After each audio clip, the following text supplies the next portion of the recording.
In this MPRO tutorial, we're going to learn how to add a mentor or a mentee to the MPRO database.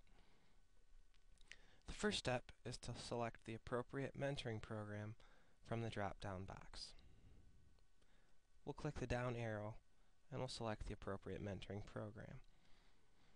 The second step is simply to move your mouse over to the left-hand side of the page to the menu. Select Manage Mentee and Add Mentee. For this tutorial, we're just going to look at how to add a mentee because adding mentors and mentees is very similar. Once we're at the Contact Info tab, the first thing to do is to look at the application start date. The application start date is a very important field because once it's entered, it can't be changed. So we just want to take care to enter the appropriate date. For this tutorial, I'll just add a day from March of 2009. After I've done that, I'll simply scroll down the page on the Contact Info tab and I'll look at all of the different fields that are required. Required fields are denoted with a red asterisk.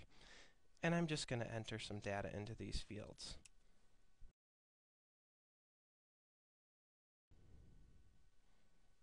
As you can see, I've completed all the required fields, and there's room for additional information, like phone numbers and email addresses.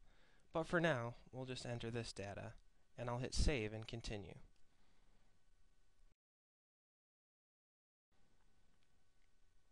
The first thing you'll notice after we hit Save is that we've moved from the Contact Info tab to the Profile tab.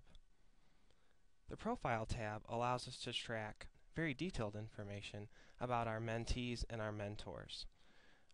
I'll briefly scroll down the page so that you can get a sense of how much data can be tracked. But for the sake of this tutorial, I'll just focus on the required fields, and we'll move on from there. Once I've completed filling out all the fields on the Profile tab, again I'll hit Save and Continue. As you can see, we've been moved from the Profile tab over to the Family tab.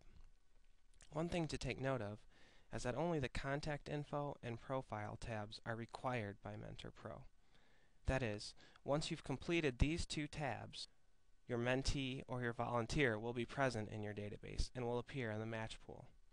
The rest of the tabs that we can see here are very helpful and you should explore them, but for the sake of this tutorial, we'll pass over them for now. One tab that's useful to a lot of mentoring programs is the Interests tab. I simply click on the link that says Interests, and I'm brought to the page that allows me to keep track of various hobbies and activities that my mentors and mentees enjoy. This makes it really easy to make matches based on common interests. As I said before, entering mentors and mentees into MPRO is basically the same. There is, however, one important difference, and that's the Screening tab. For this tutorial, I'm simply looking at a mentor that was already entered into the database, just so you can see what it looks like. When I click on the Screening tab, I'm brought to a page that allows me to track everything from the application all the way to orientation and training. What you see here under the heading Process will vary based on how you've set your program up. If you do an application, you'll see it here, and so on. The most important box to take note of, though, is this box up here that says Mentor Screening Status. By default, when you enter a mentor, it will show up as Screening in Process. In order to have the mentor appear in the match pool, you have to manually switch this box from Screening in Process to Approved. After you've done that, make sure to hit Change Status for that to take effect.